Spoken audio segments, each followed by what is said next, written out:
alaikum warahmatullahi wabarakatuh. Once again, welcome to another episode of Agahi, a talk show about mental health and psychological well-being with your host, Waritha Zainab. Today on our show, we're going to welcome Dr. Bilal Hugh, who is a psychotherapist and a mental health trainer. Assalamu alaikum, brother. Walaikum salam, sister. I'm a psychotherapist, but not a doctor, sister, but a psychotherapist by profession. Thank you for clarifying that. So, Brother Bilal, you do a lot of work around mental health, and today we will be talking about body dysmorphic disorder. So, if you could please let our viewers know what body dysmorphia is all about, what it looks like. Yeah, yeah, so it's called, sometimes referred to as BDD.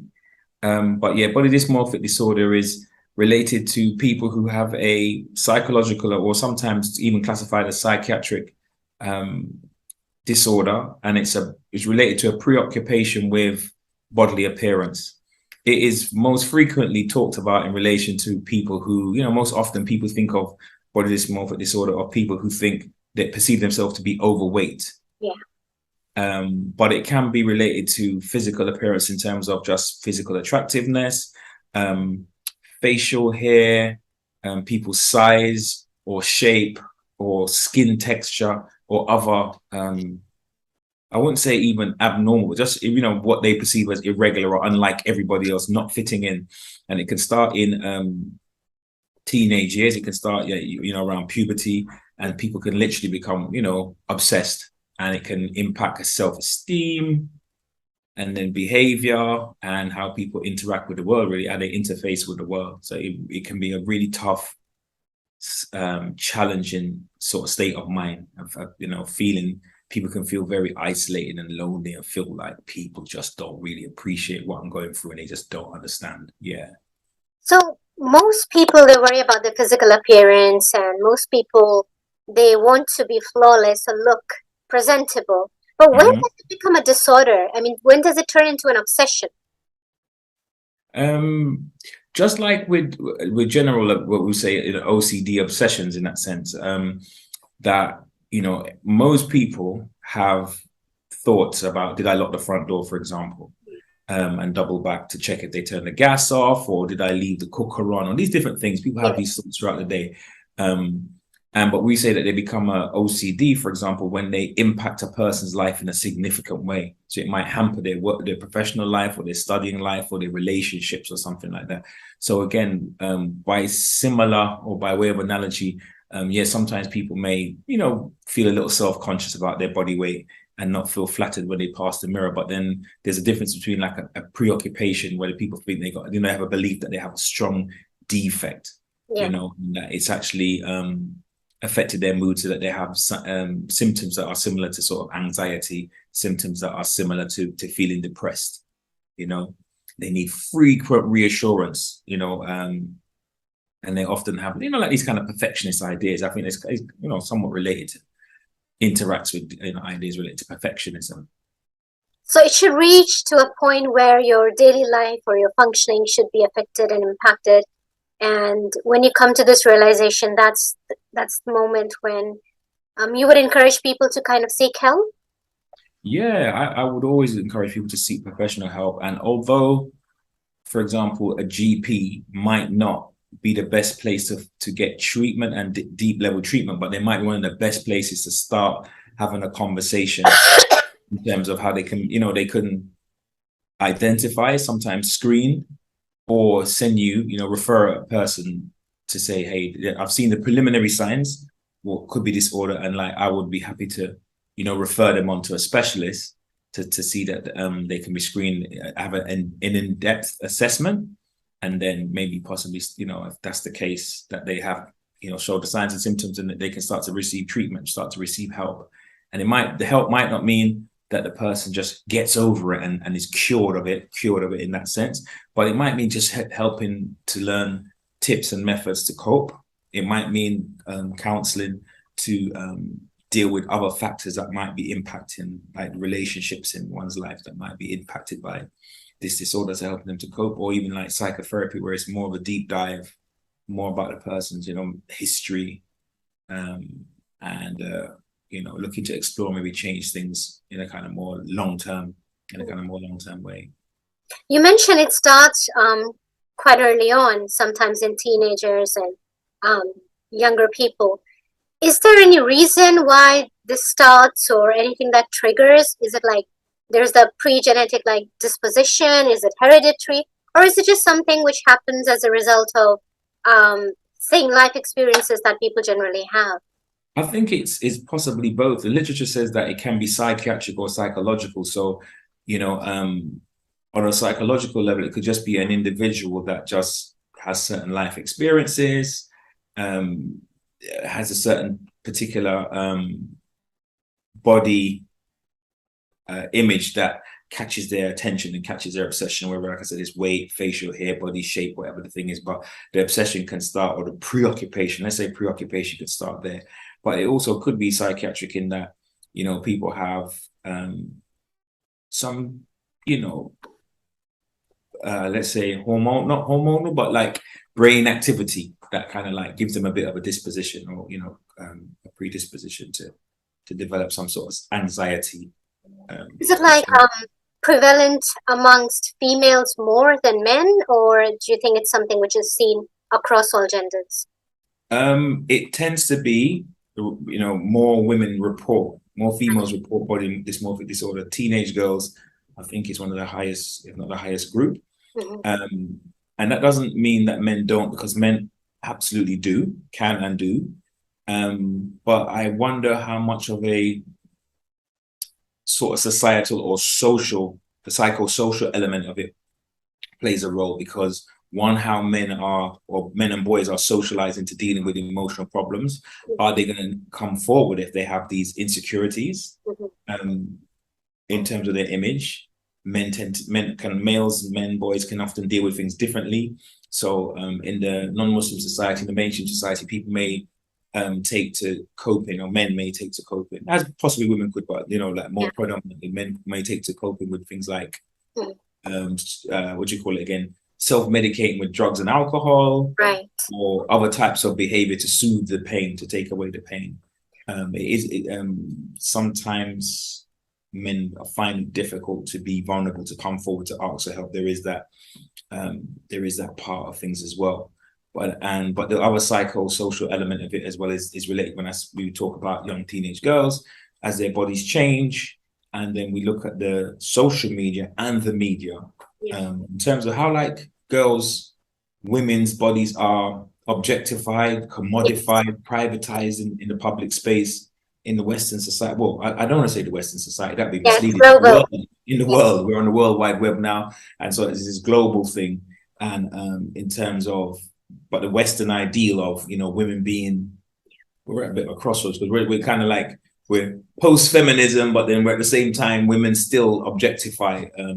Women are objectified, but also they self-objectify and have an obsession with how they're seen, and they are can be obsessed with the male gaze, how men see them, how how attractive they are. And so for teenage girls, as their bodies change, go through a number of changes, it can be a really triggering time for insecurities. Is it something which stems from anxiety or low self-esteem? Is it something that exists on its own, or alongside depression, for example, or any other mental health related disorder? Is it something that exists side by side, or could be as a result of some other? Yeah, so it is very much documented, like being interrelated with low self-esteem. What comes first, the chicken or the egg? Does a person have low self-esteem, and so they become obsessed or preoccupied with how they look, or do they become preoccupied with how they look, and then it leads to them having low self-esteem? It's definitely related to anxiety, because there's a fear, and anxiety is about fear of future event. And if they have an insecurity, a deep insecurity about how they look, the fear, the nightmare would be that people would see me and believe that I look disfigured or look terrible, and this is unbearable. This feeling is unbearable, and so I'm now preoccupied to look for constant reassurance. I need people in my life that are close to me to, like kind of like tell me no, it's not that bad. It's like a distorted image of oneself. Yeah, absolutely. Absolutely. So they can be, very needy, or very much needing reassurance from the people that they're close to, and it can even be said to be related to social anxiety, because I feel less confident about my physical appearance, then I can start to navigate and avoid certain social settings, or because I find them so overwhelming, because in the person's in reality, in terms of kind of objective reality, most people may not notice, or even anybody may notice, the imperfection that they are so preoccupied with, but the person experiencing body dysmorphic disorder, they may feel, when I step into a room, everybody's looking at my nose, or they're looking at my sideburns, or my facial hair, or my weight, or they start mind reading and kind of become preoccupied and project what they think other people are seeing. And so, to avoid those very, very charged emotional feelings, they can start to avoid certain social situations as best as possible. It's almost like paranoia, constantly worrying about your appearance, and that consumes like most of your time. So that's why you're unable to do other tasks that you're supposed to do. Yeah, absolutely, absolutely. And we do live in a world where we are more preoccupied with the external Yeah. than we are with the internal. People are less valued for their character or the skills they have, more how they look. And there is scientific research about how even people who are deemed attractive, like kind of from a as objective as it can be, kind of template, that they tend to succeed and do better in life, because people find them, whether unconsciously, but we are more influenced by people that we are more receptive, and warmer to people who we think are attractive. And I think you see that. I think they call it pretty privilege. Yeah, yeah. And you see that with this whole social media trend where people are kind of living almost double lives, where they appear to be one thing, but behind closed doors, there's a totally different story. But they have to kind of maintain a kind of image in front of the world, that there is this level of perfection that they hold. And sometimes it may drive them to extreme measures, like you see people going for different kinds of surgeries and procedures. People are not afraid to go under the knife just to get that ideal. No, yeah, yes, that's absolutely right. That there's surgery for medical reasons, and then there's surgery for cosmetic reasons. Cosmetic surgery, over the last 10 years, I think that the numbers are just going up in terms of, just for looks, just for the look, and more women than men. Yeah. But men do go for similar, do go for cosmetic surgery, but not nearly to the level that women do. And I think, again, that leads to the kind of male gaze and the need to be this image of perfection. I think it's internalized. Yeah. I wouldn't say that it's external misogyny or objectification. I think it's self objectification, that it's the genie's out of the bottle and it's taking on its own life. And with the IG model and the OnlyFans generation, and this type and the pornification of society as well, the hypersexualization of society, there is that element that's accelerated it as well. Apart from people experiencing maybe anxiety, what other reasons could there be? Maybe bullying at school, name calling, or peer pressure is one thing. Anything else that may trigger these kind of emotions in somebody that would actually go to that extreme to undergo these procedures, for example? What drives people to do what they do to look perfect?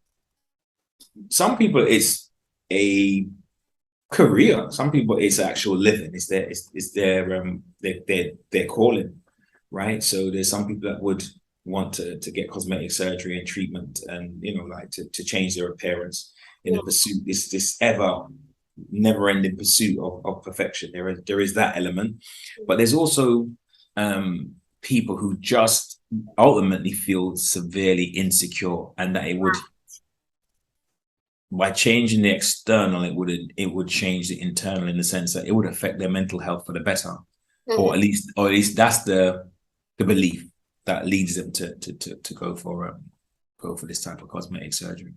I mean, it's justified if somebody has some kind of a deformity, or they genuinely need some kind of, procedure or operation just to kind of correct a certain feature. But then there are people you see there's absolutely nothing wrong. They're quite, good looking. There's nothing wrong with them. Mm-hmm. Like you mentioned, there's insecurity, there are anxieties, there are fears of fear of rejection, or not feeling good enough about themselves, that kind of drives them to that extent. But say, for example, there is somebody in one's family or social circle, or even in workplace, if there is somebody who is feeling this way, what can we do to support a person who may be struggling and, going through these difficult emotions? I think that we can give them a space to speak, like to just be there for them, to not have the answers, to not necessarily try to convince them that they don't have this default, but that how much you value them as a person, Yeah. and how much you care about them as a person, and that you're there for them if they need to if they want, if there's anything they want to speak about. Because sometimes people are affected in a positive way, not because they take up the offer, but it can be reassuring if somebody lets you know in your life that regardless of whatever else is going on, that, if you do need to speak, I'm happy to make it a priority, or really, I have that much time for you. Yeah. I mean, we can always check in. People feel reassured by that, just knowing that, never even taking up the invitation, but just knowing somebody cares. You can encourage them to speak to a mental health professional. Yeah. I know sometimes the word mental health is very stigmatized in certain corners, especially in Muslim corners, but we don't have to say mental health. We can just say a professional. Yeah. Everybody has mental health. Sometimes our mental health is in a positive place, but depending on life events, sometimes it's in a negative place. Things like a lack of sleep or a poor diet can affect our mental health. Yes. For the better or for the worse. So it's something that we all have, just like we all have physical health. But I think sometimes when people hear the word mental health, they think about mental health disorder. Yes. They think mental illness as opposed to just mental health. So that's why probably there's a bit of a stigma as well. And maybe in the Muslim community as well, the consequences of having a mental health disorder, because we can be a very stigmatizing community at times, and it can affect people. He's from that family with the brother who has this mental health schizophrenia, or isn't that the lady whose mom had, and so we're very, we can be very much like that at times, unfortunately. And so it makes people deny and kind of reluctant to seek help sometimes, because they feel, oh God, if I, what could be the consequences of this? So if I don't seek help, it means I haven't got it. And I can just keep moving, keep it moving and be in denial about it. Yeah. It's hard. Sometimes it's hard to seek help. But I'd encourage people, anybody watching this, viewing this, listening to this, if you have an issue that, the best thing to do is to seek treatment with somebody, or speak to somebody, and just, start your journey. It might just be a conversation. It might be just directing you to some self-help videos or some stuff to read. It might be something simple as that, or it may be that, you need more expert help, or more, advanced help. And that's no crime, or that's no slight on your faith, or nothing against you negatively as a human being. It's just that, the son of Adam is created frail, and is created with is fallible, right? So, sometimes we need help. And sometimes these things are tests, in our lives that we can overcome, we can deal with, we can manage, but we have to, be brave, be a little bit brave to face up to what's going on for us. When do you come to the conclusion that this is just a phase that people are going through, or it's actually a disorder? Like when is this diagnosis made? Is there like any time limit, any specific period that people should look out for? There is, because I think it has to be enduring. Just like, say, for example, if somebody's experiencing low mood depression, and all the signs and symptoms, they say, okay, for over a period of 2 weeks. Yes. But it's much more, it's longer than 2 weeks in the case of body dysmorphic disorder. But yeah, there is a kind of like a time frame, because yes, as a kind of guess, I think what you're alluding to is there will be some people who go through a phase, and then it's no longer affecting them in the same way. And I'm thinking about teenagers, for example, that there was a time when you know, X or Y was really obsessed with how they looked and how with their weight or something about their appearance, but they grew out of it. And there's nothing to say they didn't clinically have body dysmorphic disorder in some way, but they actually just grew out of it with puberty, and self-confidence came, or maybe going to the gym, or maybe actually taking some action. But then there are some people who it doesn't go away, and it might be more than 3 months or 6 months, you know. And then and if they go and see a professional, they'll get a proper clinical diagnosis. But there is lots of information online in terms of, you know, the details of what, you know, people can kind of like cross-reference or clarify. Would you say it's prevalent in certain cultures or ethnicities more than the other? Because we see in the Asian community, for example, the Indo-Pak community, that there is a almost kind of an obsession with a certain kind of image that a woman should have, like obsession with lighter skin tones and certain kind of features and a specific kind of body weight that puts more pressure on younger females to look in a certain way. And it may not be because they have low self-esteem or anxieties, or they're insecure, or maybe they're not even being bullied at school, but maybe it's just the community or the culture or the kind of environment that they live in. They are made to feel like that you're not good enough. Absolutely. There is an external, like we mentioned earlier on, there is an external element. And I'm glad you mentioned that, because in terms of physical appearance, like you said, there's some communities where skin lightening and skin tone is quite a thing, yes, to want of a better term. And so people will use, for example, products that would lighten their skin. Just like how we say people go for cosmetic surgery, there's some communities where there is issues with texturism and type of hair and texture of hair, and so people straighten or change or have modifications done to have more like a European, you know, post-colonial, to have more Eurocentric beauty standards and stuff like that. So that's in Africa and the Caribbean, throughout Asia. So this is you know, this is understandable, unfortunate but understandable. There is a context to that as well. The media plays, Hollywood plays a role in how people feel, and then communities and ethnic groups internalize that and then sort of act it out, you know. And so there is the external pressure, and that can have a factor. I think I definitely would say that can have a factor. Because it's commonly seen that people, they resort to some really harmful practices, almost damaging their skin or damaging their bodies or features just to look a certain way. And I think it's almost like a form of rejection or denial, that you don't want to accept the way you are. You don't want to feel comfortable in your own skin, and you don't want to acknowledge that this is how you were created. You were created like this for a reason. But it's almost like a form of denial, maybe. Yeah, and you know what's interesting? There's a country in the Middle East which I shall not name, but a very prominent Muslim country, and the most prolific surgery that takes place is cosmetic surgery on the nose. Rhinoplasty, yeah. They feel in that country that, or they believe, you know, it's popular that a more Nordic European type nose is something to be desired, and so people, men and women, go for this type of surgery.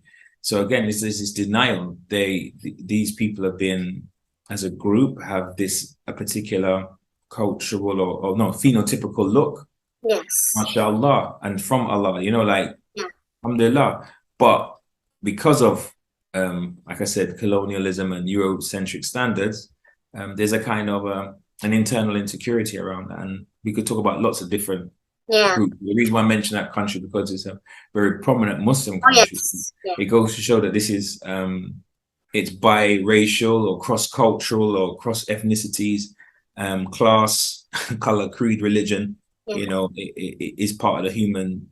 It's a psychiatric and psychological disorder that cuts across the human family. And it's funny that you mentioned that this is like one example from a Middle Eastern country.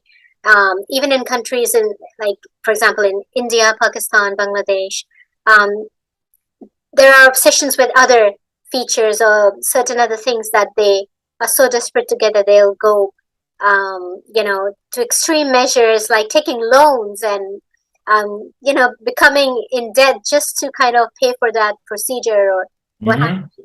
And that also impacts other areas of their life, for example, their personal relationships with their family members, loved ones, because it's almost becomes like an obsession that I must get this done regardless. Mm-hmm. Um, is there any way to change or shift that mindset?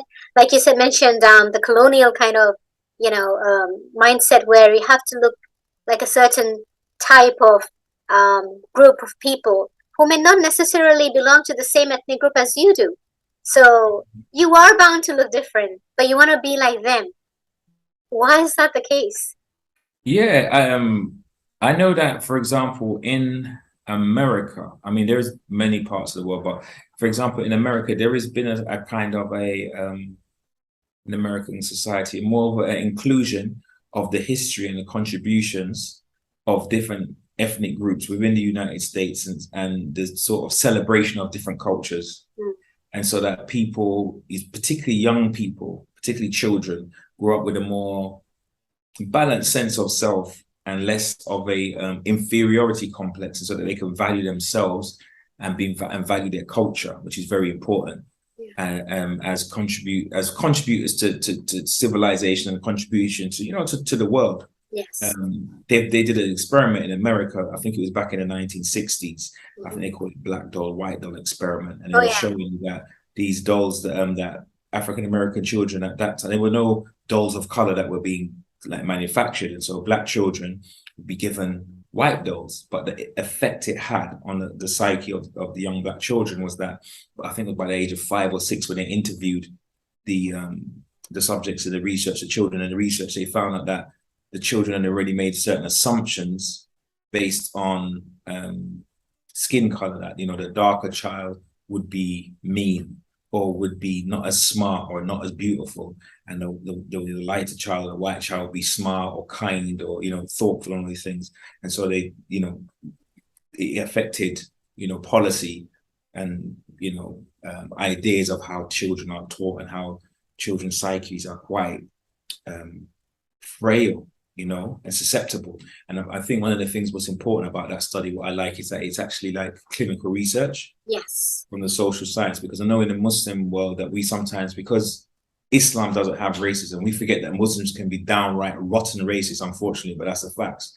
Yeah. And so um, instead of just saying there is no racism in Islam, we just paint a brush and kind of put our heads in the sand, that Mm. we could actually possibly do our own research or actually be informed by these bodies of knowledge, this research that's come out, different studies, a variety of studies, and it could inform how we maybe make our communities more inclusive, Yes. or the public speakers can speak about the contributions from different civilizations and different societies towards Islam. I'm aware by going into certain Muslim spaces that oftentimes prominent Muslim speakers, when they speak about Africans, they Mm. tend to talk about Africans as if it was synonymous with slavery, when there's massive, African Muslim civilizations that made contributions to arts and fine sciences, and for example, Mansa Musa being an African Muslim Yes. and the richest man in history, and his contributions to economic development and economic policy. What about that? What about Ethiopia? That was the first place of Hijra, and the first Muslims, and the Muslim king Negus that was inviting the Muslim delegation and protected them. Like that's part of Islamic history, but it's not part of the story. Oftentimes, there's a more this thing to talk about Black Joan or Bilal or this type of thing, and so we may learn something from Black Law, White Law, as a Muslim community, to say, hey, this is how we can kind of like, be inclusive and be aware about the power dynamic. Then they call it intersectionality in the social sciences. So if you're speaking about people from different backgrounds, Yeah. maybe you should speak about people who are from the same class as well. So then it's kind of like for like, it's just, it's just something for us to bear in mind, because it could affect different groups and the children in particular in different groups and the psyche of those children, which is important. It's important. Because children are going to learn whatever they observe their caregivers, the way the caregivers or the parents perceive things, interact with people, the beliefs that they hold, they will pass it to the next generation. So I think one of the ways we can create change, positive change within our communities, is to have the religious scholars to talk about these things from the pulpit and share stories and give examples of how, like you mentioned, a few examples from historical perspective, and maybe that could help people in changing their perceptions and attitude. Just like we hold these kind of beliefs in the Asian community or in the Arab community or the African community. Even when you look at other ethnic groups, for example, some people have an obsession of tanning their skin because they are not satisfied that they're too fair. So they go to extreme measures, and sometimes you see research studies on skin cancer, and how it was Indeed.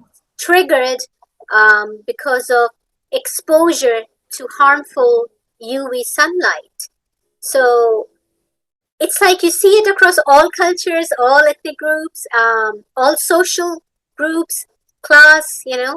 Um, but if you kind of sum it down, it all originates from not being content and satisfied with what you already have. Hmm. Hmm. And contentment is such a beautiful word, such a right idea, sister, because there's this idea Islamically that when something doesn't have any barakah in it, it doesn't matter how much people get of it, but it doesn't satiate them. It's sort of like those people that get money by ill-gotten gains, by dishonest means, and then they look at their life and then they sort of down the road think, I haven't got anything to show for this.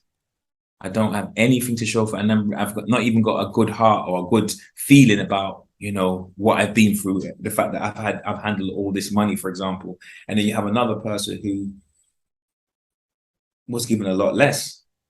Their risk was a lot less, but spiritually there was something about it that they were content and their lives are happy and their lives are fulfilled. It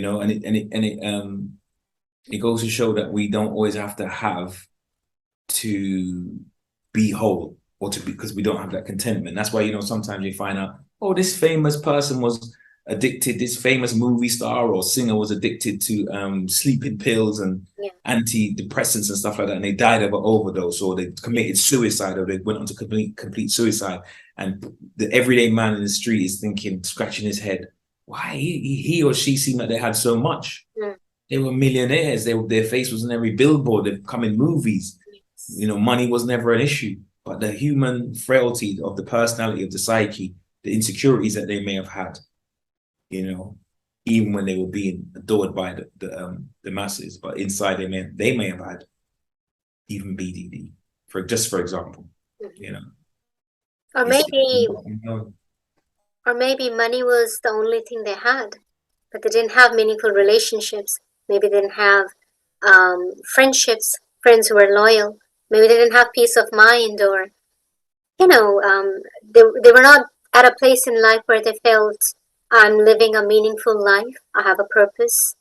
And lots of celebrities, we know that they're under so much pressure and surveillance. They can't yeah. live like a simple, normal, private life without being followed by people or the media. And I think that can drive any normal person insane, not being able to live a normal, happy, free life. So I think all these things kind of impact. Contribute. And so those that have massive amounts of wealth, but also massive amounts of fame, for example, and live in the public spotlight, um, they have oftentimes poor mental health. And when the wheels come off, you see them fly off, and so it becomes, oh my gosh, we didn't know this was going on for this person, because it's like a bottle of fizzy drink. The pressure's building, and then poo, the lid comes off, and then it's all for all to see. But yeah, there is pressure in the public spotlight.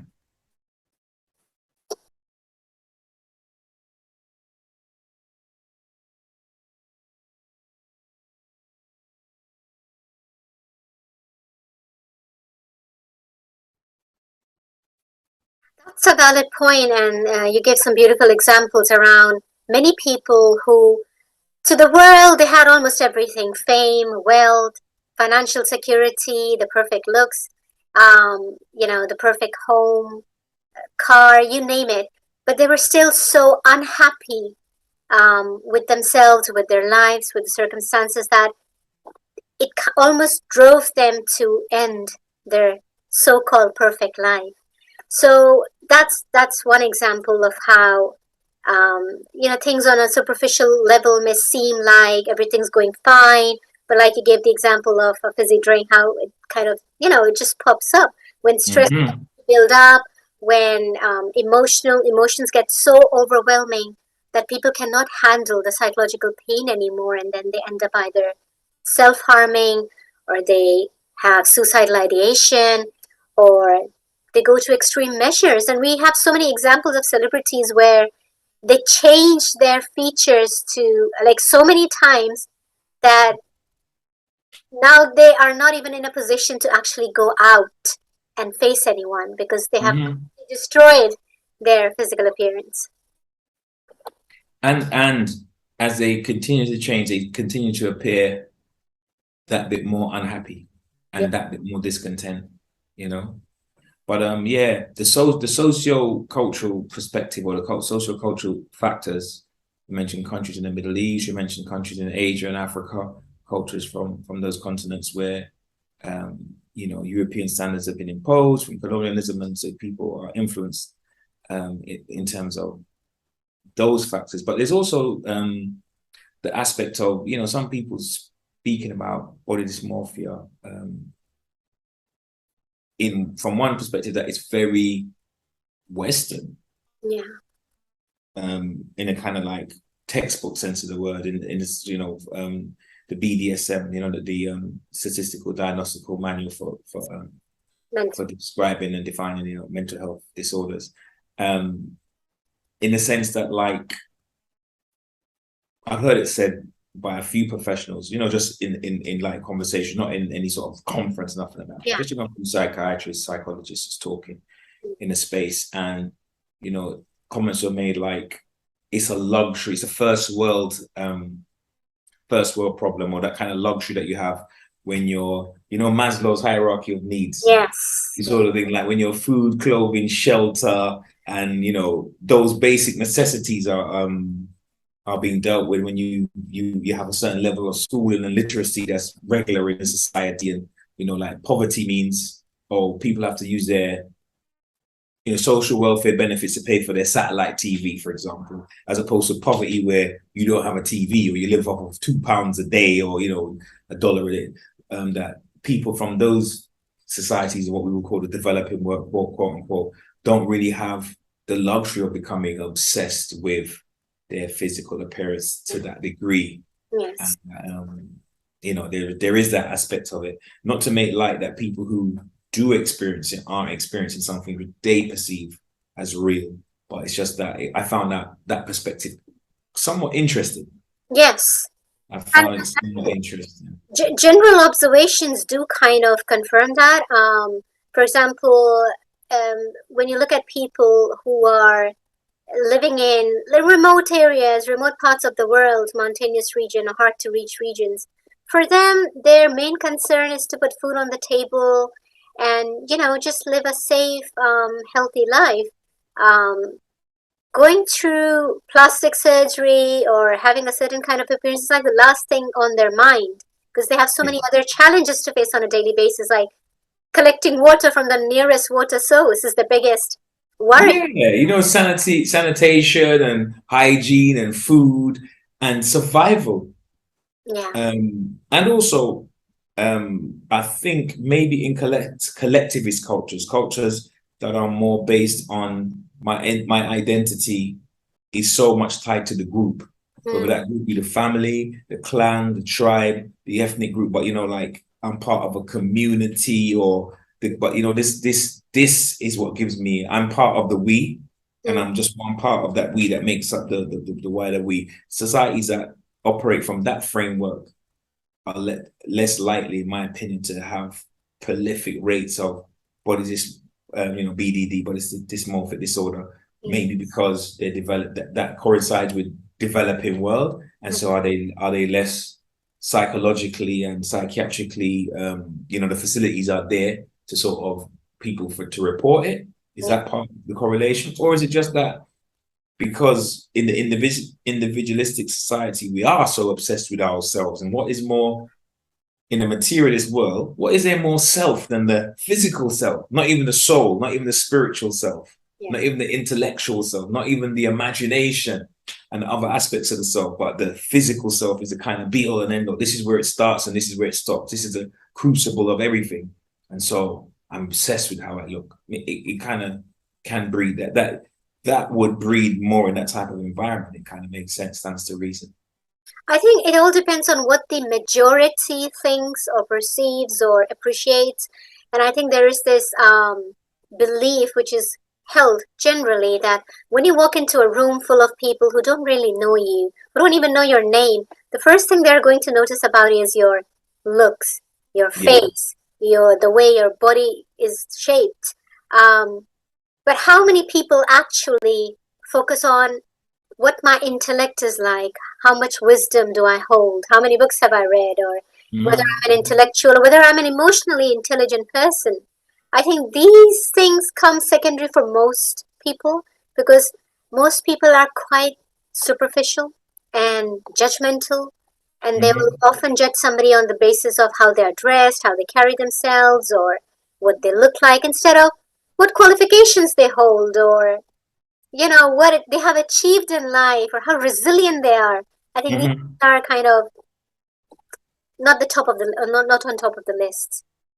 Yeah, and to be, I don't know, men, we are, I can't say guilty because there's no crime, but we are more, and I think it's maybe part of our feature, but we are more impacted by the visual realm in terms of our interaction with women, and so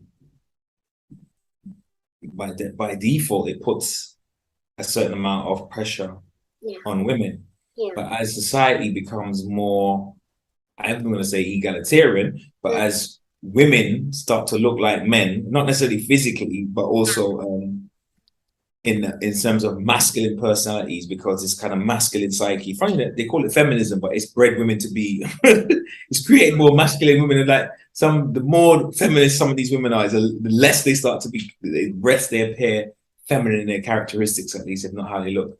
But it's created pressure on men to have a certain image. And so then you find that there's this, there is a rise of, or there's research talking about the rise of body dysmorphic disorder among young men. The magazines, the sports stars, the guys that are selling the Calvin Kleins, all having a perfect six-pack, and the picture is airbrushed. And being kind of like, on an Apple Mac, kind of doctored the picture a bit. But that this is starting to affect the psyche and the mentality of lots of young men, puts pressure on young men to look a certain way. And I remember watching a documentary once about body dysmorphic disorder amongst young men, and they said there's something called muscle dysmorphia. And there was a gentleman in the gym. He was like a veteran bodybuilder, and he was saying that he'd noticed over the recent, more recent years, younger men, guys in their teens and in their early 20s, would be coming to him or other veterans and saying, do you know where to get steroids? And if anybody doesn't know, steroids is one of those things, that help to grow muscles, as well as having different functions, but it helps increase testosterone in the body and to build bigger muscles. And this guy on the documentary, this veteran bodybuilder, was saying it's very strange because, generally speaking, young men, that's the height of their testosterone. If they really want to get big, all they've got to do is eat a lot of food and train hard. And years ago, it was only when men got to, post 35 and they were still into this whole bodybuilding scene that they would start to, look into steroids, or, if they were like professional bodybuilders or something like that. But generally speaking, it was men post 30 at least that was really thinking about steroids. That was more common. But he said this is the pressure that younger men are under.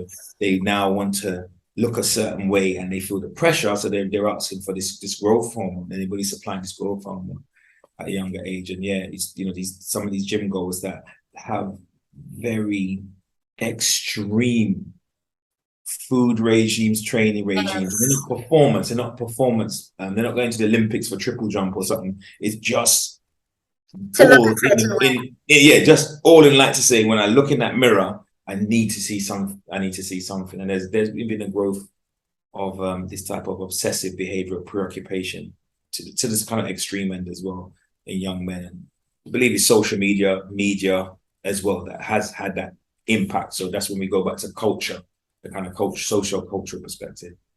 This reminds me of a documentary I watched some years ago. Actually, there were two different ones. One was based on this girl who used to work for a very popular brand of clothing. And the models who used to work for this company, they were made to literally starve.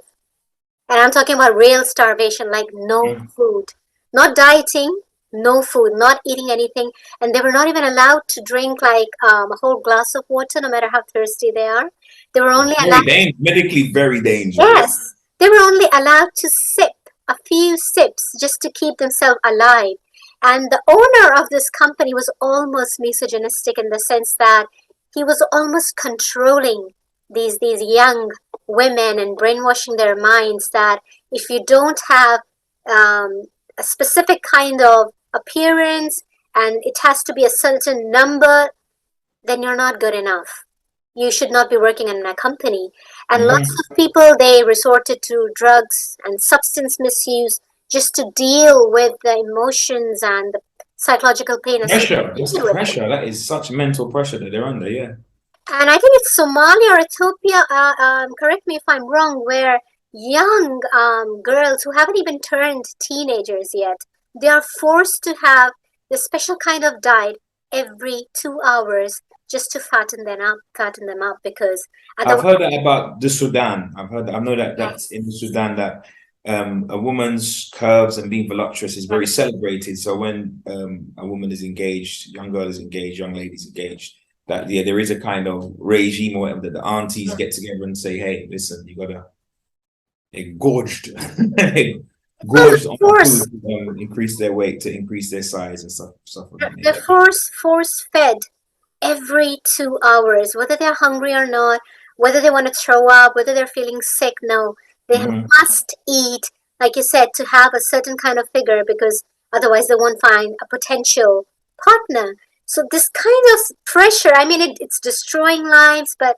again, it's a combination of cultural practices and certain kind of mindsets and peer pressure and bullying and distorted self-image. I think it's a combination of a lot of things. We can't really. Definitely, definitely. The combination of the culture, then the personality, the individual psychology, the person's resilience, because each individual, we have a kind of certain level of tolerance that we have Yes. and what they call risk factors, depending on the kind of home that we were brought up in, the kind of childhood that we had.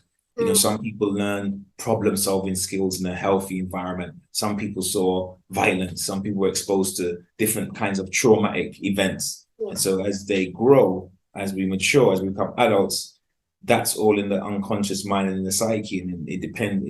Put us in certain pressure situations, and it may play out, in a certain way.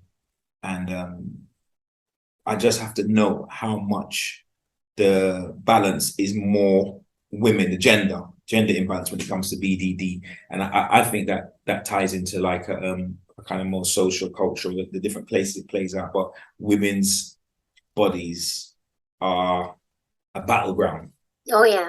In the West, there is a battleground to undress women. In the Islamic world, there is a battle sometimes to have women cover up.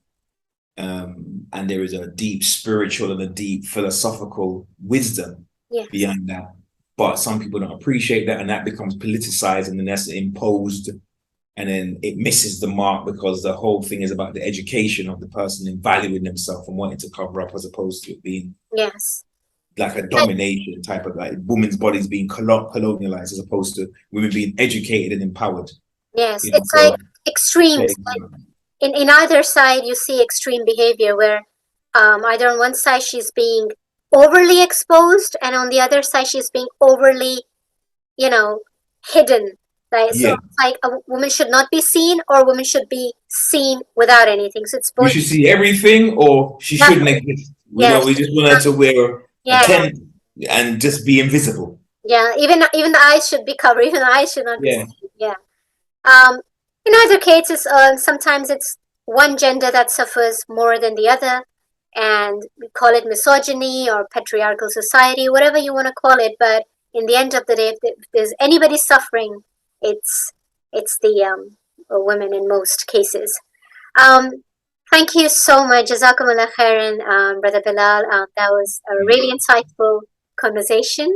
And if you would like to give any final message to our audience before we end the program.